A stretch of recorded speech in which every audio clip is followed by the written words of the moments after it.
floresta, a biomassa está por toda parte. É a matéria orgânica proveniente de plantas e animais, encontrada principalmente em troncos e galhos de árvores. As florestas contêm entre 70% e 90% da biomassa acima do solo da Terra, com a maior parte localizada nos trópicos. As florestas impactam o clima de duas maneiras. Quando as árvores queimam ou são cortadas, o carbono armazenado é liberado de volta para a atmosfera como dióxido de carbono. Ao mesmo tempo, as florestas absorvem dióxido de carbono da atmosfera, atuando como um importante sumidouro para o carbono que liberamos. Isso torna a biosfera um ator fundamental na regulação do nosso clima. O problema é que não temos dados precisos suficientes sobre quanta biomassa as florestas tropicais realmente contêm, e isso dificulta avaliar o quanto o sumidouro de carbono está mudando, exatamente onde é mais importante. Como resultado, isso torna extremamente difícil estimar o fluxo de carbono de e para a atmosfera. É aqui que entra a missão da biomassa. O satélite de biomassa usa uma nova tecnologia de radar para medir quanto carbono diferentes tipos de florestas armazenam. Isso é fundamental para quantificar o importante papel que as florestas desempenham no ciclo do carbono. Para fazer isso, o satélite usa um comprimento de onda de radar especial chamado P-band. Esta é a primeira vez que usamos esse tipo de radar para estudar nosso planeta. Devido ao seu longo comprimento de onda, o sinal do radar penetra através da copa das árvores, nos dando informações detalhadas sobre a altura e a estrutura de diferentes tipos de floresta. Por fim, a biomassa medirá a quantidade de carbono armazenado pela floresta e como isso muda ao longo do tempo. Mas isso não é tudo. A missão também nos trará outros insights importantes sobre nosso planeta. Ela nos ajudará a medir a velocidade com que o gelo está se movendo. Descobriremos a geologia subterrânea em desertos, o que nos ajudará a estudar os restos de antigos leitos de rios e lagos e mapear o formato da Terra sob a vegetação densa. Com esses dados, obteremos uma melhor compreensão dos recursos florestais e como eles estão mudando. Isso nos ajudará a proteger nossas florestas, combater as mudanças climáticas e nos preparar para o futuro. Para falar sobre esse assunto, a gente vai conversar com o Dr. Luiz Aragão, do INPE, que é quem coordena a participação brasileira por meio do Instituto. Dr. Luiz, muito obrigado pelo senhor ter aceitado o nosso convite. E a gente gostaria de começar essa entrevista perguntando como é que o Brasil se inseriu nessa colaboração, nessa missão, e qual que vai ser a nossa participação nesse trabalho. Bom dia. Bom dia, é um prazer estar aqui compartilhar um pouco dessas informações com vocês. O Brasil, ele tem colaborado com a Agência Espacial Europeia já há alguns anos. O INPE, ele é parte, né, de um acordo multilateral entre a Agência Espacial Europeia e o Ministério de Ciência e Tecnologia. E com isso, nós temos inicialmente a participação junto com a missão Sentinel, onde o INPE é um hub de informações das imagens, né, dos satélites da constelação Sentinel e com isso executa a distribuição desses dados para a região brasileira e também para a América do Sul, né, e outros países que tenham interesse. A partir dessa colaboração, nós também iniciamos uma atividade que foi exatamente essa participação dentro da missão Biomass, né, que é um satélite de extrema relevância para o país, já que ele é desenhado para medição da biomassa florestal, dos estoques de carbono nessa floresta, onde o Brasil detém mais da metade, né, das florestas tropicais mundiais. Então, dentro desse contexto, o INPE ele atuará principalmente na execução das análises de calibração e validação desses dados, onde é requerido um montante de informações coletadas no campo e por outros sensores que podem auxiliar, então, as estimativas de biomassa nessas regiões de floresta densa. Então, nós temos participação dentro do grupo que chama-se GeoTrees, que é um grupo de validação desses dados. Então, o INPE, junto com outros parceiros nacionais, né, que detém informações de campo e também dados aerotransportados, principalmente de um sensor que chama-se LiDAR, que é o Light Detection and Ranging, que é um sensor que mede, é um sensor laser, né, que mede a estrutura tridimensional da floresta. Nós podemos então apoiar todas essas iniciativas de validação do dado do biomass.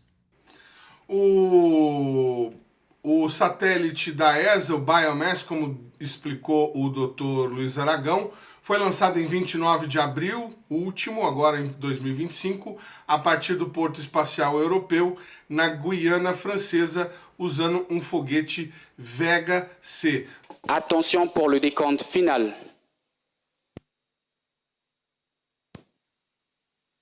10, 9, 8, 7, 6, 5, 4, 3, 2, 1, top, allumage P120, décollage.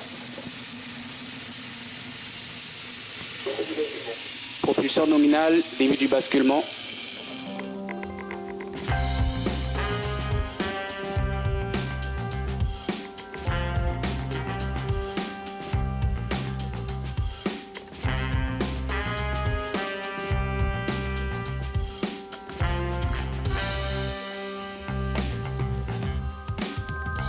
Quando o senhor fala que o INPE é um hub muito importante para o Sentinel, que é a constelação europeia da ESA que a gente já usa no nosso monitoramento, o que seria isso? A gente processa as imagens e realiza estudos importantes em cima das imagens dele? Podemos entender assim?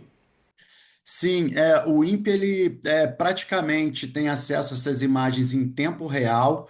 Elas são colocadas dentro do cubo de dados brasileiro, né, que é o Brasil Data Cube, que é uma tecnologia desenvolvida aqui no INPE, onde nós conseguimos então disponibilizar todas as imagens dentro de uma sequência temporal, né, por datas. E essas imagens elas podem ser acessadas já prontas para o processamento dentro dessa plataforma que chama-se Cubo de Dados.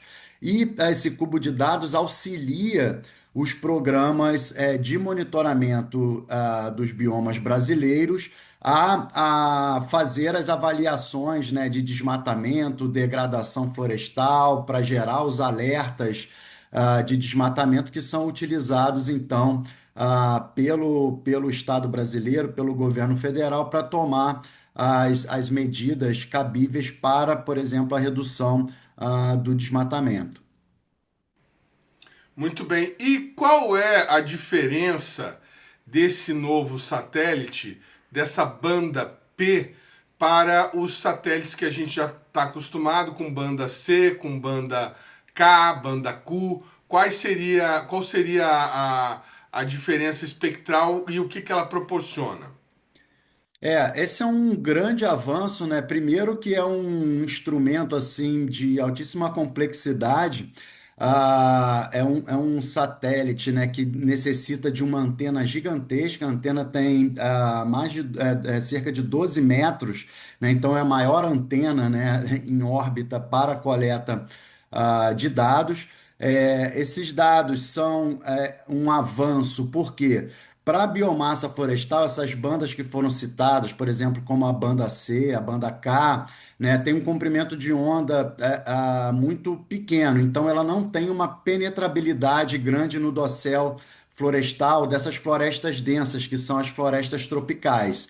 Então, os avanços nas estimativas de biomassa, que 50% dessa biomassa é carbono, né? Os avanços foram com principalmente os sensores em banda L, que já existem e estão voando. Por exemplo, tem o exemplo do sensor japonês, né, que é o ALUS, onde várias estimativas de biomassa já foram realizadas, e a banda P vem para somar a esse range de sensores, porque a banda P é uma banda, né, com comprimento de onda ainda maior, entre 30 centímetros e 100 centímetros, a banda L é entre 15 e 30 centímetros, então a banda P ela permite uma maior penetrabilidade dessa radiação eletromagnética dentro do dossel, e com essa interação, o retroespalhamento, então, nos dá uma informação sobre o volume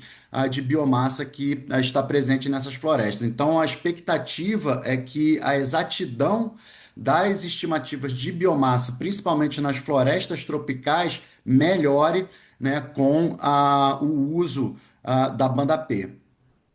O senhor me perdoe a ignorância, quando o senhor diz dossel, o senhor está falando da superfície da floresta?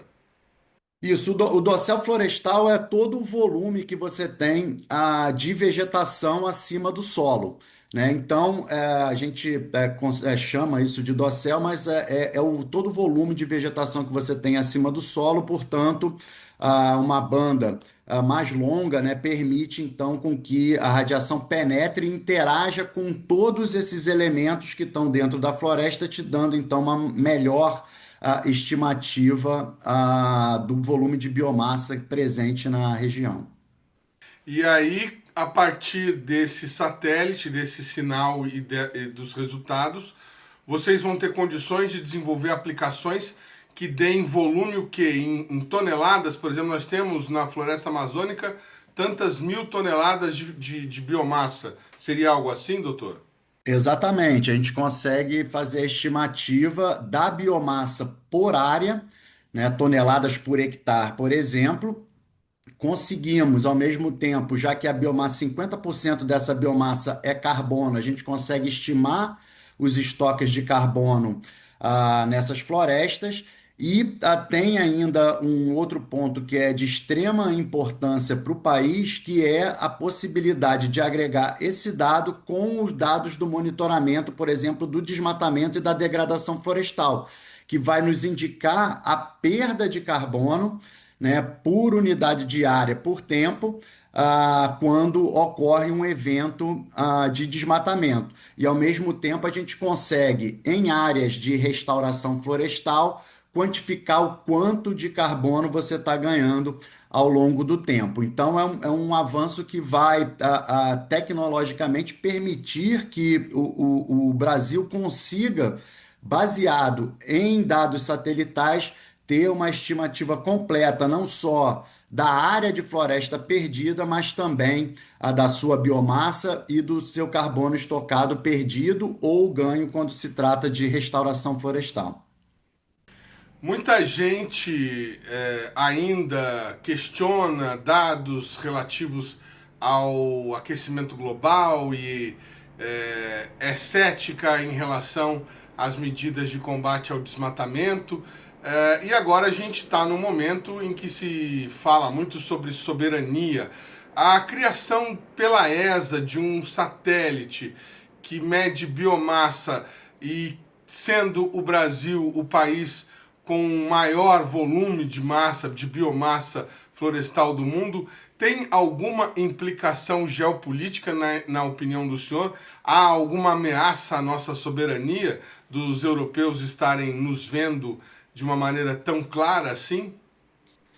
Eu acredito que não. Principalmente por quê? Porque já as diversas nações desenvolvidas, todas possuem capacidade de observação da Terra muito ampliada, né? Não só com a possibilidade da medida da biomassa florestal, mas com dados também de altíssima resolução, resoluções submétricas que permitem um escaneamento do território de forma muito detalhada.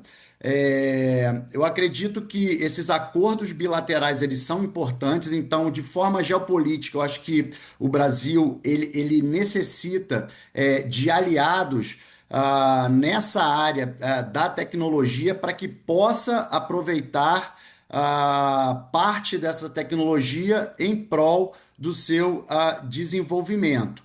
O Brasil foi o primeiro país a sugerir e realmente a efetivar a abertura dos dados de satélite. Em 2004, o Brasil foi o primeiro a colocar os seus dados disponibilizados para a comunidade internacional e foi seguido pelos Estados Unidos e União Europeia.